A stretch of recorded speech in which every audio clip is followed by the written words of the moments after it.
2008년 8월 10일 주일입니다. 오전 예배는 예수님이 인도하셨습니다. 성경 본문은 마태복음 4장 1절에서 25절을 주셨습니다. 전한 말씀이 마음에 남아 글을 쓰면서 요약해 보았습니다. 먹는 문제에 사람의 생사가 달렸습니다. 그렇기에 마귀는 악착같이 탐식에 대한 욕심을 부추기며 접근합니다. 예수님도 먹는 것 때문에 시험을 당하셨습니다. 성령님이 예수님의 공생의 사역에 앞서 먹는 시험을 이기도록 마귀에게 붙이셨습니다. 예수님은 먹는 시험에 있어 하나님의 입에서 나오는 모든 말씀으로 살 것이라고 하셨습니다. 우리 역시 먹는 시험에 있어서 하나님의 입에서 나오는 말씀에 순종하여 살 것이라고 고백해야 합니다. 이것을 극복하지 않으면 마귀의 시험에 지고 맙니다. 성령님은 우리를 시험하심으로 강하게 하시려는데 목적이 있지만 마귀가 우리를 시험하는 것은 넘어뜨리고 멸망케 하려는 것입니다. 마지막 시대에도 먹는 문제는 사람들의 변함없는 관심사입니다.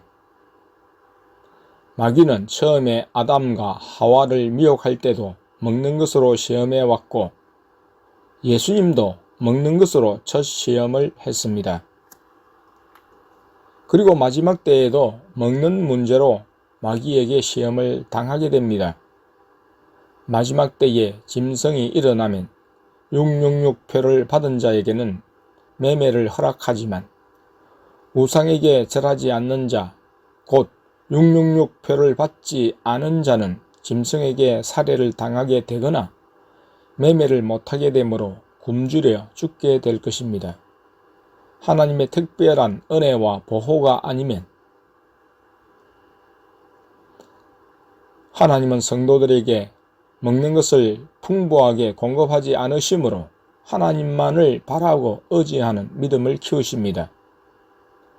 마귀는 자신의 타락과 멸망에 끌어들일 동료를 찾고 있고 찾으면 집중 공격합니다. 먹을 것이 있을 때는 아름다움과 먹음직스러움을 주목하게 합니다. 말씀을 잊어버리게 함과 동시에 먹는 것을 부각시키고 먹는 것에 대한 유익을 극대화하여 범죄케 합니다. 우리는 지금 물질 훈련, 먹는 훈련을 많이 받고 있습니다. 아무런 것이 없어도 견디는 훈련을 받고 있습니다. 내가 전에 할 수 없는 처지는 아닙니다. 뭘 했으라도 먹고는 살 수 있습니다. 그러나 하나님의 사역자로 쓰임 받으려면 하나님이 원하시는 기준을 갖추어야 합니다. 먹는 문제에 초연해야 합니다. 하나님의 말씀이라면 배고픔도 견딜 수 있고 또 주님이 원하신다면 굶어 죽을 각오도 해야 합니다. 예수님이 40일 동안 금식하신 것은 먹을 것이 없어서 굶주리신 것이 아닙니다. 편하게 굶주리셨을까요? 육신을 가지신 예수님도 배고픔을 가지셨기에 그 고통이 크셨을 것입니다. 예수님의 금식은 사역을 앞두고 자신을 하나님 아버지께 온전히 드리신 헌신이었습니다. 자신을 하나님께 드린 자는 자신을 위해 살 수 없습니다. 하나님의 자녀는 하나님의 말씀에만 순종해야 합니다. 하나님의 아들이신 예수님은 아버지의 말씀에만 순종하셨습니다.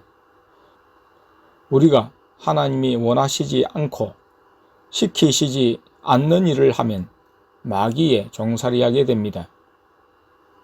마귀는 일시적이고 거짓된 것, 멸망할 것에 주목하게 합니다. 때로 마귀가 하나님의 자녀라는 자존심을 상하게 하며 기분 나쁜 말로 능력을 행하도록 미끼를 던지며 유도해도 하나님의 말씀을 자기 유리하게 적용하면서 하나님의 자녀라면 능력을 행해보라, 그러면 믿겠다 하는 말을 할 때도 마귀의 소리에 넘어가 그 말대로 시행하면 하나님께 끊어짐과 함께 멸망입니다. 마귀의 소리에 넘어가 자기에게 주신 능력과 권세, 은사를 시험적으로 사용하는 것은 하나님을 시험하는 일입니다. 우리가 가진 은사나 능력은 하나님이 주셨고 하나님의 말씀에 순종할 때 사람을 온전케 세웁니다. 은사와 능력으로 사람을 끌어모으고 사람들의 칭찬과 영광을 받게 하려고 주신 것이 아닙니다.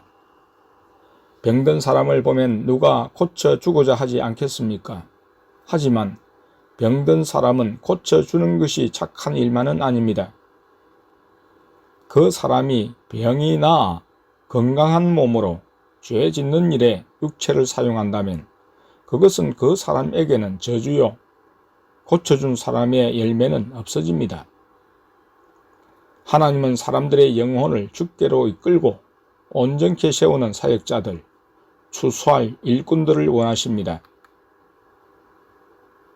사람들이 능력을 나타내 보세요, 하나님이 함께 하심을 증거해 보세요 하면서 증거해 보이지 않으면 당신의 하나님이 어디 있습니까? 당신은 버림을 받은 것이 아닙니까? 하면서 비웃을 것입니다. 하지만 그런 조롱과 비웃음도 견뎌야 합니다. 신실한 사역자는 주님께서 능력과 은사에 대한 사용을 명령하지 않으시면 아무것도 할 수 없습니다. 사람들과 마귀들의 조롱거리가 된다 할지라도 우리는 예수님처럼 하나님의 말씀에 의해 사역해야 합니다. 내가 궁핍함으로 말하는 것이 아니라 어떠한 행편에든지 내가 자족하기를 배웠노니 내가 비천에 처할 줄도 알고 풍부에 처할 줄도 알아 모든 일에 배부르며 배고픔과 풍부와 궁핍에도 일체의 비결을 배웠노라. 내게 능력 주시는 자 안에서 내가 모든 것을 할 수 있느니라. 빌립보서 4장 12절 13절. 오전 예배 시간에 땡순이는 설교하는 내 왼편에 있는 목자 지팡이를 보았다고 했습니다. 저녁 먹기 전 땡순이가 교회당 뒤 원탁에 앉아있는 내게 와서 통장 계좌 번호를 불려달라고 했습니다. 왜?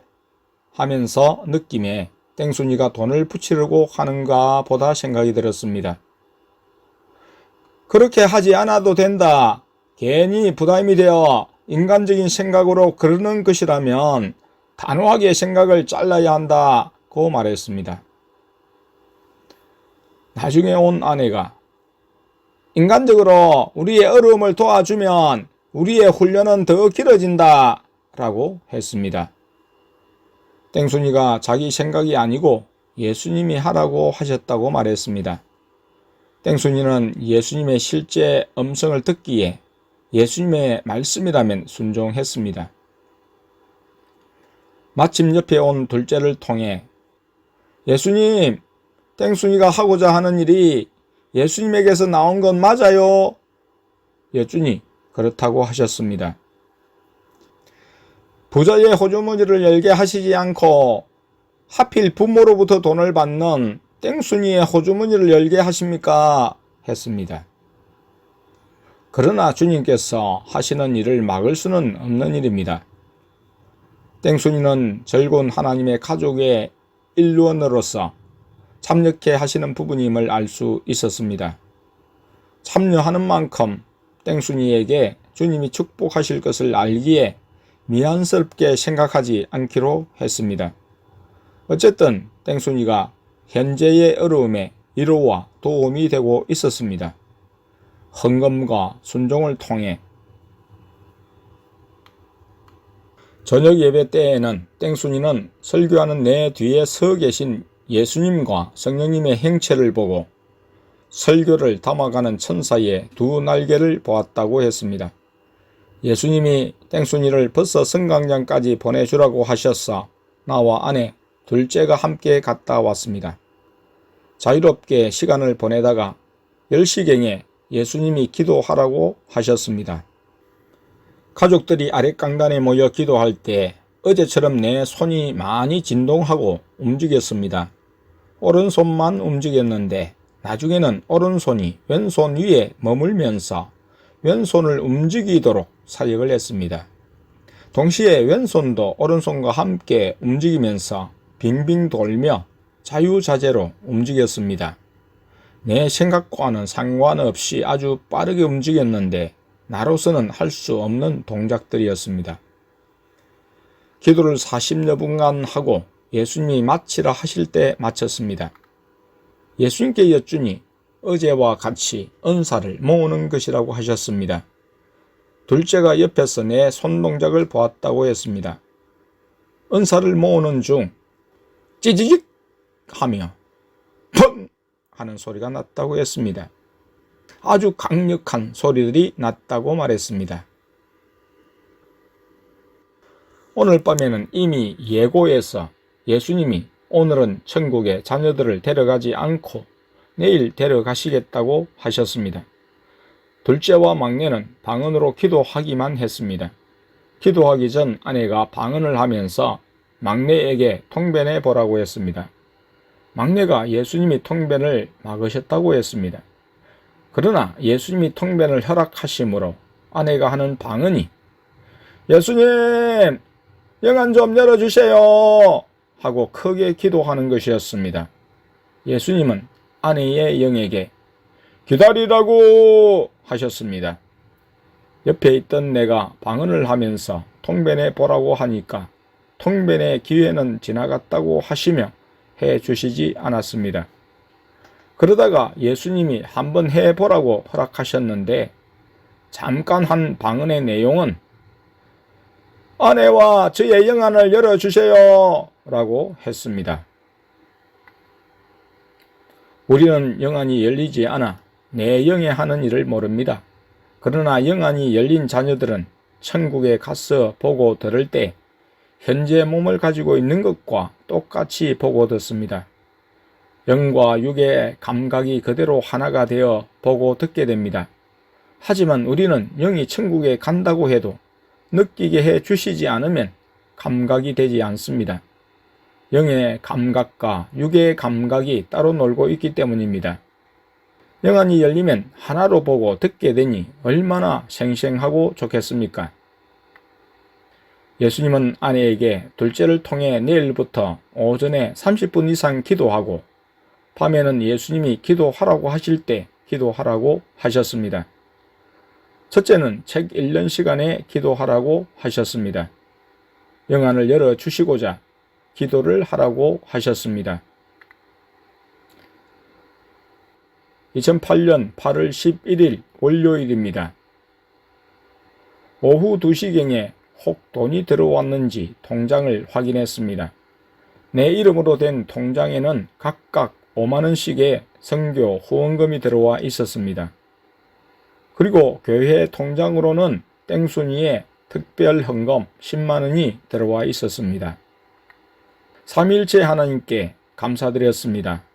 오늘 개인 통장에는 자동 이체로 빠져나가야 할 돈들이 있었는데 제 날짜에 낼 수 있도록 해 주셨습니다. 그리고 땡순이의 헌금으로는 쌀을 사고 반찬을 살 수 있게 되었습니다. 2008년 8월 12일 화요일입니다.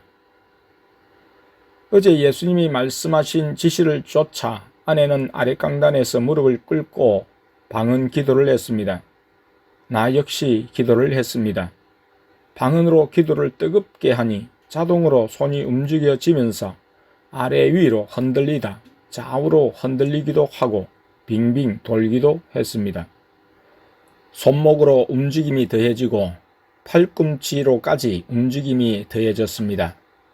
왼손으로 가서 왼손을 움직이도록 동작을 하고 왼손과 같이 제각각 움직였습니다. 걸으는 중 눈앞에 지옥의 입구가 보이기 시작했습니다. 검은색의 마귀들이 뿜어져 나오는 것이 보이면 지옥 입구에 왔구나 라는 것을 알게 됩니다. 그때부터 싸움입니다. 주황색 연기 같은 것이 빙빙 돌며 나오고 파란색과 검은색의 점들로 보이는 마귀떼들이 쏟아져 나오는 것을 보면서 각종 무기들을 생각나는 대로 외칩니다. 어떤 무기를 외쳐야 하는지는 영감으로 떠올랐습니다. 오늘은 다른 때와 달리 무기를 외침과 동시에 움직이는 손도 함께 요동치며 나아갔습니다. 저녁 식사를 막 시작했을 때 전화가 왔습니다. 수원의 땡 근사님이었습니다. 어제부터 머릿속에 뭐가 든든하고 찌르기도 하면서 아프고 속이 메스꺼워 구토가 일어나는 등 무슨 현상인지를 물어왔습니다. 체했는가 싶어 소화제를 먹기도 했다고 말했습니다. 나는 혹 지옥 체험? 생각을 하면서 내가 알 수 없는 부분이어서 둘째를 통해 예수님께 여쭈었습니다. 예수님이 독가시라고 하셨습니다. 성령의 독가시가 몸에 돋아나면서 일어난 일이었습니다. 성령의 독가시의 사용에 있어서는 마귀가 눈에 보일 때나 기도 중에 느낌이 이상할 경우에 사용하라고 말했습니다. 지난주 전화를 받았을 때 몸이 간지럽고 몸에 뭐가 돋아나는 듯 하다고 했는데 오늘의 성령의 독가시라고 예수님이 말씀하시며 놀라면서 내가 기뻤습니다. 예수님의 군사로 받는 무기로서 아무나 주시는 것이 아니기 때문입니다. 권사님의 큰딸은 귀신을 본다고 했습니다. 성령의 무기를 외쳐서 물리침으로 스스로 성령의 무기의 위력을 경험하게 하면 성령의 불과 전기를 이상하게 생각지 않게 될 것이라고 말했습니다. 땡 권사님의 전화를 바깥에서 받고 있는데 갑자기 사택 안이 시끄러웠습니다. 고함 소리가 나고 해서 전화를 받으면서 무슨 일이 생겼나 했습니다. 전화를 끊고 사택에 들어가니 땡 집사님이 와 있었습니다. 내가 엘리베이터에서 내리는 것을 못 봤는데요 하니 목사님이 돌아서서 전화를 받아 안 그렇습니까? 했습니다. 집사님은 부인 권사님이 직접 만든 빵 한 봉지와 복숭아 한 박스를 가지고 왔습니다. 복숭아는 과수원하는 친구에게 특별히 주문해서 택배로 받은 것으로 삼위 하나님께 드리고자 가져왔습니다. 맛이 일품이었습니다. 집사님에게 블로그를 보았는지 물으니 총교회를 친히 나오더라고 했습니다. 블로그에 대한 이야기를 듣고 쳐보고 읽어보았다고 했습니다. 자신은 자신의 이야기가 나와도 되고 상관이 없다고 했습니다. 그러나 어떤 사람들의 경우 자신과 생각이 다를 수 있음도 말했습니다. 밤 10시에 기도가 시작되었습니다. 방은 기도 중 나의 손 움직임이 활발했습니다.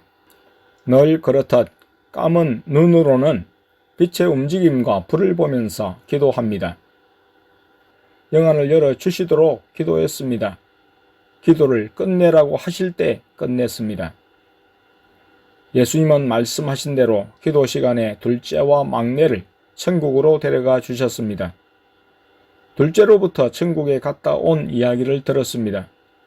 오늘도 성령님이 데리고 가셨는데 영이 몸에서 빠져나가면서 바로 천국으로 직행했다고 했습니다. 천국에서 파티장을 갔다고 했습니다. 성령님과 함께 파티장이라는 큰 건물 앞에 섰을 때 큰 문이 열리는데 밝은 빛이 확 쏟아졌다고 했습니다.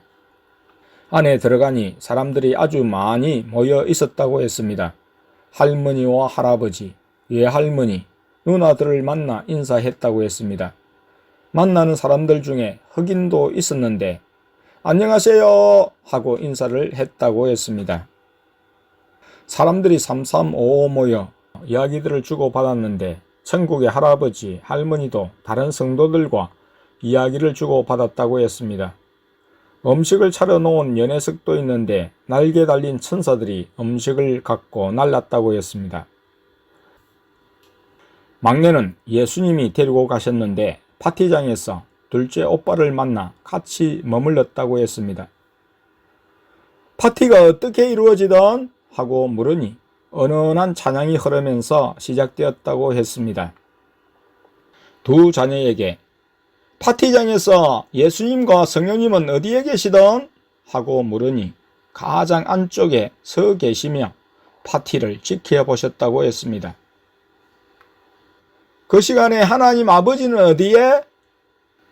하나님 아버지는 천국에서는 항상 천국 보좌에 앉아 계셨다고 했습니다.